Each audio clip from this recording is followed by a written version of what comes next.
9 de la mañana, 20 minutos. Nos metemos en otros temas de actualidad porque ayer fue el Día Mundial de Toma de Conciencia del Abuso y Maltrato en la Vejez. Y para abordar este tema es que recibimos a la doctora Suad Ayuli, integrante de la Sociedad Uruguaya de Gerontología y Geriatría. Doctora, bienvenida. Muchísimas gracias por la invitación. Muchas gracias. Siempre nos conmueven estos temas en Arriba Gente y los abordamos con frecuencia. Me gustaría comenzar definiendo de qué hablamos cuando hablamos de maltrato y de abuso a adultos mayores, en el entendido que a veces uno se puede quedar solo con lo más extremo, ¿no? Que puede ser un maltrato físico, verbal, pero hay una gran gama de hay muchos tipos de maltratos que a veces ni siquiera somos conscientes. Sí, en realidad el abuso se define, según la Organización Mundial de la Salud, como el acto que puede ser aislado o repetitivo en el tiempo, o también la falta de acción para evitar el daño en las personas mayores, el daño o el malestar en las personas mayores, y que esto se da en una relación de confianza, ¿tá? Con la persona que es el abusador. ¿tá? En cuanto a los tipos de maltrato, hay muchos tipos de maltrato. El maltrato más frecuente o el abuso más frecuente es el psicológico, pero también tenemos maltrato económico, maltrato sexual, negligencia, cuando las cosas se tienen que hacer y por omisión no se hacen, como por ejemplo el que el adulto mayor, si está deteriorado, tenga el aseo correspondiente, tenga la alimentación y tenga todo lo que necesita supervisado por el cuidador que tenga en ese momento. Las cifras, perdón, capaz que queríamos seguir repasando un poco más ese tipo de cuestiones, ¿no? Porque también hay cierto reconocimiento por parte de los trabajadores que ejercen ese maltrato. Y ahí ya lo vamos a abordar, pero las cifras son que asustan, ¿no? 1 de cada 6 personas mayores de 60 años entienden que en algún momento sufrieron algún tipo de maltrato. Eso en la comunidad. Organización Mundial de la Salud. De la Organización Mundial de la Salud, eso se da en la comunidad. Porque puede haber maltrato en la comunidad, o sea, en el domicilio del paciente, pero también hay maltrato en los establecimientos de larga estadía, o puede haber, o también establecimientos de larga estadía, hospitales de agudos, hospitales de crónico, que también ahí refieren el maltrato según la Organización Mundial de la Salud. Los mismos funcionarios refieren que en algún momento realizaron algún tipo de maltrato. Pero en la comunidad sí, 1 de cada 6. Vos me preguntás si eso se aplica acá a Uruguay. El 1 de cada 6 de la Organización Mundial de la Salud. En realidad acá en Uruguay no hay datos concretos de eso, porque todavía se está en la etapa de encuesta, de información, y que todo eso se pueda después transformar en estadística. Entonces, realmente, ahora si me preguntás, no existe exactamente poderte decir con severidad si es así o no. ¿Y ustedes qué ven en la clínica, en el trabajo que realizan, a propósito de las cifras, de los maltratos más frecuentes y de quiénes son los que, digamos, perpetran el maltrato más frecuentemente también? Bueno, habitualmente el maltrato se da en el entorno familiar, ¿no? Habitualmente la maltratada es la mujer porque hay factores de riesgo y uno de ellos es ser mujer. ¿tá? Ser mujer, adulto mayor, habitualmente el maltrato se da primero por el cónyuge, después por los hijos y después por otro tipo de familiares y también por amigos o por cuidadores. ¿Y eso se da en qué situaciones? ¿Las familias son conscientes de que están ejerciendo ese maltrato o no? Lo pregunto porque muchas veces se considera, bueno, que no es un trato por lo menos adecuado no consultar la opinión y a veces la familia, bueno, lo termina haciendo como de sobreprotección, pero en realidad está generando un maltrato, ¿no? Claro, sí. No, habitualmente la familia, de repente, o el maltratador puede darse cuenta, pero no es él quien denuncia el maltrato, obviamente. El maltrato pocas veces también es denunciado por la persona que es maltratada, porque en realidad, en primera instancia, tenemos que es un familiar cercano, cónyuge o hijo. Entonces es muy difícil para el abusado hacer la denuncia para familiares tan cercanos. Entonces, habitualmente esa persona es dependiente, entonces necesita de la persona que esté cuidándola, porque el maltrato se da más que nada también en las personas que tienen un alto grado de dependencia y que necesitan de alguien que los cuide. Entonces, eso hace que habitualmente esta persona se aísle, se deprima, tenga todo tipo de alteraciones, incluso que aumente sus patologías médicas, alteraciones del sueño, y persiste con el abusador en domicilio. Doctora, pensaba, también son, nada justifica el maltrato, ¿no? Pero también esa falta de reconocimiento, muchas veces son situaciones, sobre todo en el entorno familiar, a veces de desgaste, de estar todos los días encima, a veces personas que pueden perder la memoria, el Alzheimer, generan ciertos niveles de estrés en esos vínculos. Sí, totalmente. ¿Y provocan esto? Sí, totalmente. Lo que pasa es que se puede maltratar a la persona que está bien cognitivamente, claro, al adulto mayor que está bien cognitivamente, y es un factor de riesgo el adulto mayor que no está bien cognitivamente y que tiene, por ejemplo, dentro de las demencias más frecuentes, una enfermedad de Alzheimer. Ese paciente seguramente muchas veces, si está en una etapa avanzada, de repente ni siquiera puede registrar que está ante un maltrato físico o ante un maltrato psicológico o económico, ¿no? Porque en este tipo de pacientes se da mucho eso. Y la sobrecarga es lo que vos me hablabas, la sobrecarga, estos cuidadores, si no tienen mecanismos de defensa para poder tener cierto tiempo el cuidado del paciente con demencia. Eso quiere decir que tengan horas de recreación, que no estén 24/7, o sea, 24 horas del día, los 7 días de la semana, que se turne con algún familiar o con algún cuidador rentado para que cuide a ese paciente demenciado. Seguramente aparece lo que se llama la sobrecarga del cuidador, y junto con la sobrecarga del cuidador lo que uno tiene que detectar es el abuso y el maltrato al paciente. Pienso ahí sobre todo la preparación de las personas que tienen, ¿no? Hay que tener cierta paciencia. ¿Qué es lo que no se da? Claro, es lo que no se da, porque si hay que repetir 10 veces claro, lo mismo, porque la persona se olvida y hay que tener determinados cuidados, a veces de personas que no están calificadas para hacer ese trabajo. La mayoría de las veces hay personas que sí están, pero en un alto porcentaje no están calificados para ser cuidadores de adultos mayores y mucho menos cuidadores de adultos mayores con demencia. Es mucho más difícil, porque muchas veces el paciente le puede decir... Vos decís el repetir, eso no es nada, pero muchas veces el paciente piensa que el cuidador es la hija y le dice cualquier otra cosa, o la echa del domicilio y le dice vos acá no vengas más, porque muchas veces también la desconoce. Entonces todo eso hay que trabajarlo con el cuidador, porque si no después empieza toda una serie de problemática que repercute, en definitiva, en el adulto mayor deteriorado. Y en toda esta gama de situaciones, ¿qué soluciones o apoyos da el Estado uruguayo, el Instituto Nacional del Adulto Mayor de Mides? ¿Dónde se puede denunciar? ¿Cómo se puede abordar esta situación? La denuncia se puede hacer online y la puede hacer con extrema confidencialidad. Cuando lo hacen, el paciente que es abusado, un familiar que lo detecta, un amigo, un vecino, y lo puede hacer. Allí hay asesoramiento desde el punto de vista psicológico, desde el punto de vista jurídico, desde el punto de vista médico y desde el punto de vista social. Y obviamente es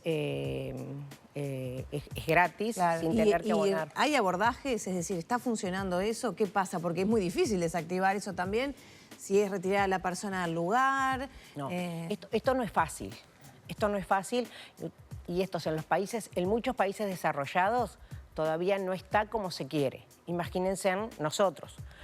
Se hace un gran esfuerzo para tratar lo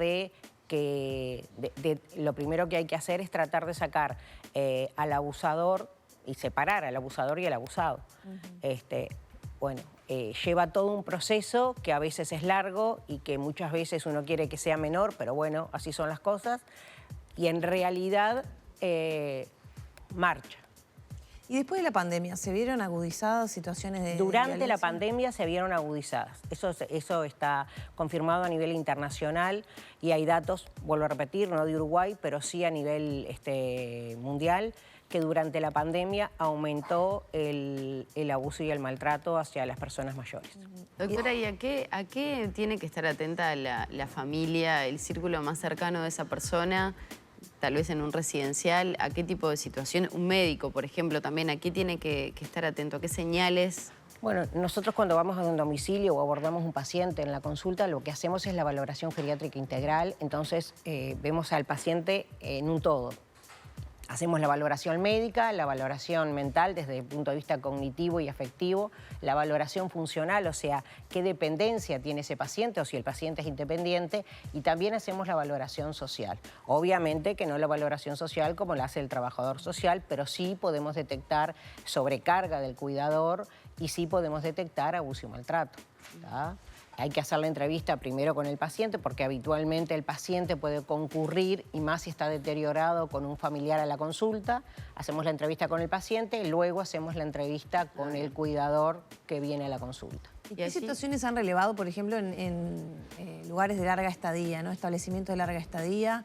Bueno, habíamos hablado un poco, veníamos hablando sobre todo situaciones donde el adulto mayor convive con la familia, que bueno, se pueden dar en los establecimientos de larga estadía sí se da que el abuso y maltrato es mayor que en la comunidad. Eso sí. Datos estadísticos, te estoy diciendo datos a nivel nacional. Estadísticos del país no tengo. Claro, no tener datos también da una pauta del lugar que ocupa esta situación ¿no? en las prioridades. Sí, bueno... Porque, mire, todos los años hablamos de estos temas, hemos tenido columna de adultos mayores, ¿verdad?, durante años en este programa. Tal cual. Y los problemas más o menos son siempre los mismos, pero la velocidad de las respuestas no ha sido acorde, como te ¿no? decía, la velocidad de las respuestas no son las que uno quiere. En realidad lleva su tiempo el detectarlo porque no es fácil. Es mucho más difícil detectarlo en un paciente que tiene deterioro cognitivo, porque obviamente el cuidador dice una cosa y el paciente dice otra. Pero después, por ejemplo, el maltrato económico, eso se ve muchas veces con claridad y muchas veces y mayormente cuando el paciente está demenciado, ¿no? Y después el maltrato físico también nosotros los vamos a buscar. Por ejemplo, si vos llegas a un residencial y tiene medidas de contención, medidas físicas en donde no están indicadas en la historia clínica y se la hicieron, bueno, eso hay que ver por qué se la hicieron. Cuando llegás y te dicen que el paciente no se despierta, bueno, a ver, ¿qué medicación tiene? ¿Le dieron toda la medicación? No se la dieron, le dieron otra, le dieron la dosis que no estaba indicado. Eso también es maltrato hacia el adulto mayor. ¿Tá? Doctor, ¿y dónde se puede denunciar? Porque hablamos de todo esto, pero si registramos una situación de un hijo maltratando a sus padres, si encontramos que somos familiar de, no sé, de alguien que está en un centro de larga estadía, ¿qué hacemos? Bueno, ¿dónde denunciamos? Porque también es la tranquilidad, la ¿no? Denuncia, la denuncia se puede hacer al MIDES. Siempre al MIDES. Siempre se puede hacer al MIDES y también se puede hacer, porque esto es un problema sociosanitario, ¿no? Entonces se puede hacer al MIDES y se puede hacer también al Ministerio de Salud Pública. Y muchas veces se puede hacer a nivel de ir a hacer la denuncia a la comisaría y ahí el juez empieza todo un tema judicial. Sí, también los temores a que no haya represalias hacia la persona. Bueno, ¿no? De eso podemos hablar todo el tiempo. Sí, claro, porque ya de por sí el adulto mayor le cuesta hacer la denuncia. Y cuando vos a veces también detectás y le decís, también le cuesta hacer la denuncia. ¿Por qué? Porque muchas veces es el hijo que la cuida. Y habitualmente ese hijo que la cuida, ya de por sí, si vos tenés un hijo o una hija que no trabaja y que solamente cuida al adulto mayor, vos tenés que pensar, en ciertos casos, no estoy generalizando, pero tenés que pensar que es raro, porque económicamente, si él no trabaja, depende de los ingresos de su mamá o de su papá, ¿no? Entonces, ahí hay que ver si el paciente está bien cognitivamente o no. Y si no está bien cognitivamente y hay un hijo que la cuida y tiene más hijos, lo que se aconseja es que se le haga la curatela y que el juez el juez ve todo lo que se gasta para el adulto mayor, pero que se gaste para él, no para los demás, ¿entendés? Entonces, eso es una forma de tener en transparencia que no es barato, tiene su costo y que muchas veces no se hace, pero es lo aconsejable. Claro. Globalmente, ¿qué visión tienen de la sociedad uruguaya, la mirada que ponemos sobre esto, los mecanismos que realmente existen y también el cuidado para el bienestar general del adulto mayor? Y ahí empiezo con posibilidad de actividades sin que tengan costos elevados para que todos los jubilados puedan acceder. Bueno, viste que hay en varios lugares, acá en Montevideo sobre todo, determinados lugares en donde acceden sin costo y tienen recreación. Hay otras organizaciones no gubernamentales que pagan una suma totalmente baja y que pueden acceder también a actividades de todo tipo, a lectura, a escritura, a idiomas, a informática, a bailes. Hay muchas actividades recreativas. Lo que pasa es que muchas veces en este entorno lo que se da cuando hay abuso o maltrato es el aislamiento social. Entonces el paciente no sale y el paciente siempre que vos vas, cuando vas a domicilio, está cuidado por ese cuidador que vos sospechás que es abusador. Claro. Muchas veces vos preguntás si tenés la entrevista con el paciente y si es de forma verbal, es muy difícil muchas veces que el paciente te lo pueda decir. Y si el paciente no te lo dice y está bien cognitivamente, es muy, muy difícil que vos puedas hacer la denuncia sin tener el aval del paciente. Ahora, si yo voy a un domicilio y encuentro que tiene equimosis, tiene hematomas abajo de los brazos, en cara interna de ambos brazos, en muslos, en cara interna, bueno, no, eso no es normal, algo pasó. Entonces ahí podés empezar a indagar, podés empezar a ver, podés hacer el seguimiento y podés hablar con el entorno familiar que haya. Muchas veces es uno de los hijos el que cuida a los padres y el resto de los hermanos están por fuera muchas veces de toda la situación. Entonces, bueno, hay que poner en contacto a esa familia y decir lo que está pasando. El rol que juega el médico y el rol que juega el asistente social en esos casos, el trabajador social, es fundamental, porque es lo que nosotros decimos, donde ahí hay banderas rojas y es donde tenemos que empezar a actuar. Doctora, muchas gracias por estos minutos. No, por favor, a las órdenes. Cómo tratamos a los adultos mayores, cómo tratamos a los niños y niñas, habla mucho de cómo nos tratamos a nosotros mismos como sociedad, así que es un tema que no es llover sobre mojado hablar sobre ellos. Espero que en el año que viene de repente te podamos traer más novedades con respecto a lo que se está haciendo acá en este país. Por lo menos datos para conocer exactamente la situación. Muchas gracias. Esperemos que sí, no, gracias a ustedes. Cerramos por aquí la entrevista, ya son las 8 de la mañana, 38 minutos. Muchas gracias, compañeras. Y bueno, justamente ustedes están abordando allí en piso la temática sobre el día de trabajo contra el maltrato a todos los tipos de violencia contra la vejez. Y es por eso que aquí en la Institución Nacional de Derechos Humanos se está haciendo un conversatorio al respecto. Estamos con su presidente, Marcos Israel, para que nos cuente cuál es el objetivo del trabajo que se va a hacer ahora. Agradecemos que esté con nosotros antes del comienzo. Bueno, muchas gracias a ustedes por venir. Bueno, este acto, digamos, lo hacemos junto con la Organización Iberoamericana de Seguridad Social, que es una organización que tiene muchos años de existencia, y lo que se va a hacer es presentar un protocolo para tratar los asuntos de maltrato y abuso contra adultos mayores. Ese es un poco el objetivo de, en fin, sensibilizar y empezar a trabajar en políticas públicas para abordar esta problemática. Justamente hay organismos estatales, hay también de la sociedad civil.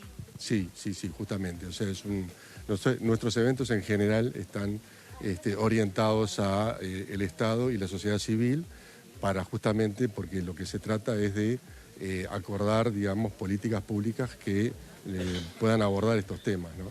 ¿Uruguay avanza en ese sentido? ¿Todavía falta mucho? ¿Cómo podemos decir que estamos hoy al respecto? Y bueno, yo creo que estamos tratando de avanzar. Lo que pasa es que es como que se ha descubierto en los últimos años este problema como un problema. O sea, no estaba prácticamente en la mesa este asunto. Entonces lo fuimos descubriendo. Creo que en la etapa del COVID hubo un empuje muy grande porque descubrimos que había establecimientos que realmente eran un horror desde el punto de vista de los derechos de las personas, de la dignidad de los adultos mayores. Y entonces nosotros incluso dentro de este trabajo que hacemos empezamos a visitar establecimientos para ver cómo están. Y en algunos casos hemos descubierto algunas cosas. O sea que esa es un poco la tarea que estamos haciendo. Muchas gracias por estos minutos. Claro, muchas gracias a ustedes. Lo dejamos avanzar porque está en este momento comenzando este conversatorio que, como les decíamos, se está haciendo aquí en la Institución Nacional de Derechos Humanos, que va a tener esta puesta a punto sobre la situación y también políticas a seguir y trabajos para avanzar con respecto a la problemática de la violencia contra la vejez. Volvemos con ustedes a estudios.